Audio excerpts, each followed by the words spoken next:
In the year 2008, Fred Figglehorn was the hottest thing on the internet website YouTube. He was the first user to get over 1 million subscribers. He was the golden boy of the world's biggest video sharing site.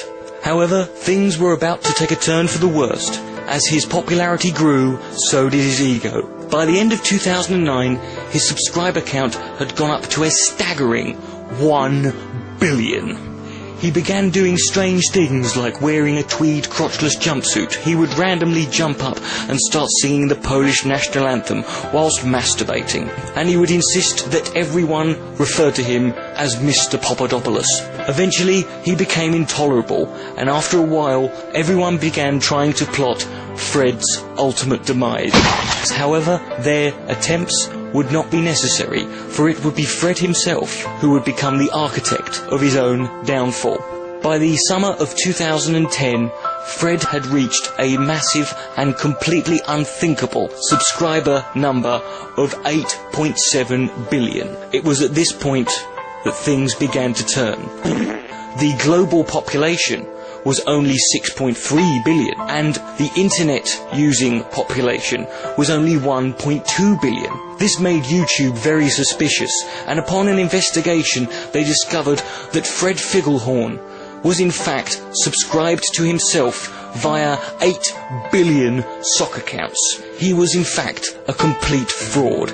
So much shame was built upon Fred that he couldn't take it, and one night he suddenly disappeared, never to be seen again. Until now, Fred Figglehorn is back. The year is 2032.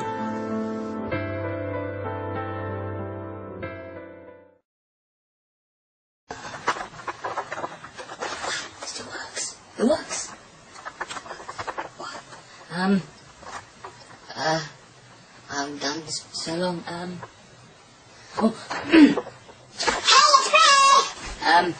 Yes, it's me. I realize it's been a while. 23 years, but it's been a long time. Now, I suppose you probably all want to know where I've been back when all the stuff happened. The shame was just too much for me. I couldn't take it anymore, and the scandal just broke out, and it became more media-based, and I had the press, and it started off. I mean, I've got the papers still. Yeah, it's like Fred socks shops and Madonna's box. I mean, Madonna's, what's that about? I mean, Fred buys crack from a Nazi. I mean, what the hell is this? Fred accused of badger molestation. I mean, Fred eats retarded baby. You know, Fred spends the night with 3 asexual eunuch prostitutes. Man with penises for eyes works at nursery. That's not me, but running away was the only option I had left. I'd make a phone call to the local police, and I told them that I was a religious extremist and that I was going to be assassinating the president within the next 2 days. There was no need for me to do that. It's just I was going to leave, and I thought I might as well fuck some shit up, have a bit of fun. Ironically, someone did shoot the president 2 days later, but that definitely wasn't me. I decided the best thing to do would be to go to Mexico, because I live 2 miles from the border. I could walk that in a couple of hours. So I just threw some stuff in a rucksack and left the house, turned left, heading toward the Mexico border.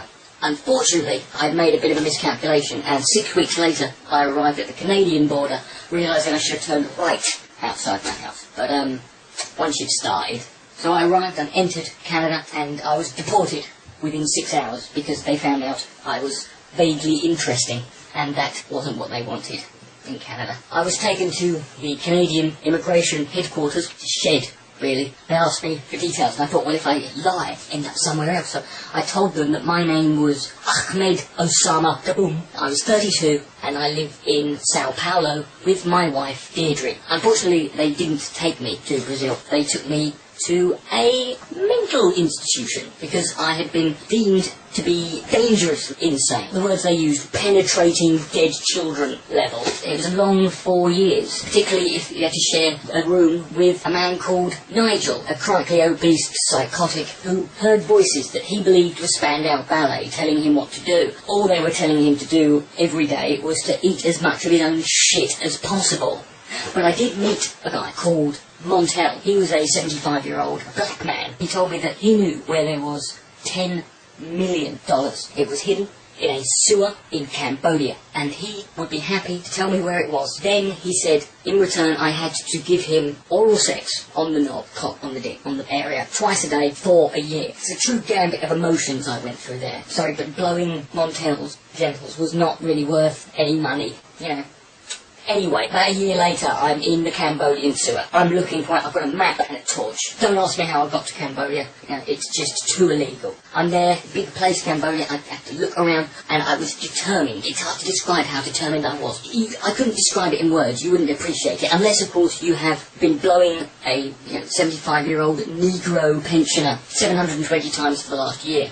You know, it becomes easier, but, you know. And so I just determined. I kept looking and looking. I was going to find it. About a month later, there it was. It came to me. It hit me. Right there. The old bastard lied. There was no fucking money. He was using me. And I was there, covered in mostly paedophile shit.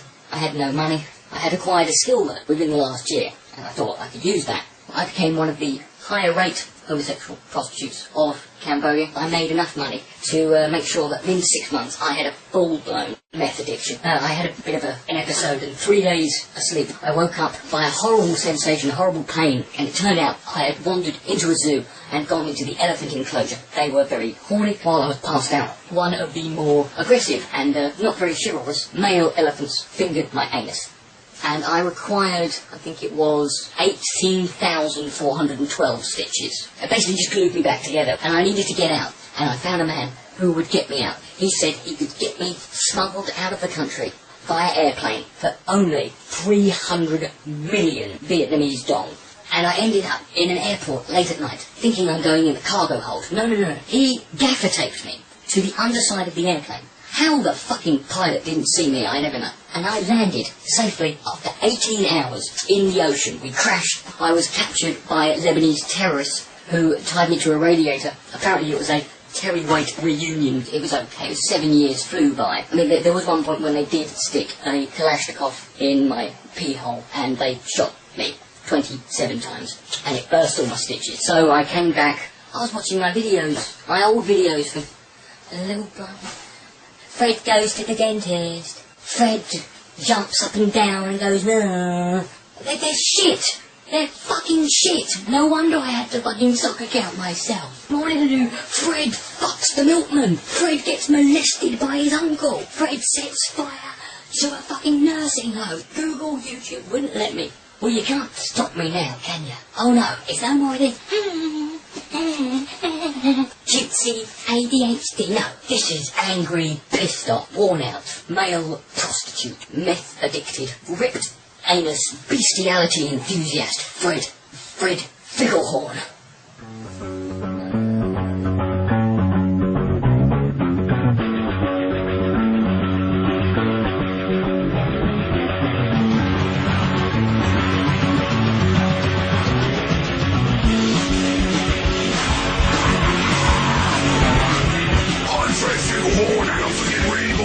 Do a day born with a light culture. No more Mr. Nice Guy, gonna be a vice guy. Drink a dozen Mai Tai, smoke some crack and get hard. Appetite to see from a $2 skank. What's wrong, got one jar and give a dead horse a wank. See I hang a hobo and run over your brand until I get a lifelong YouTuber.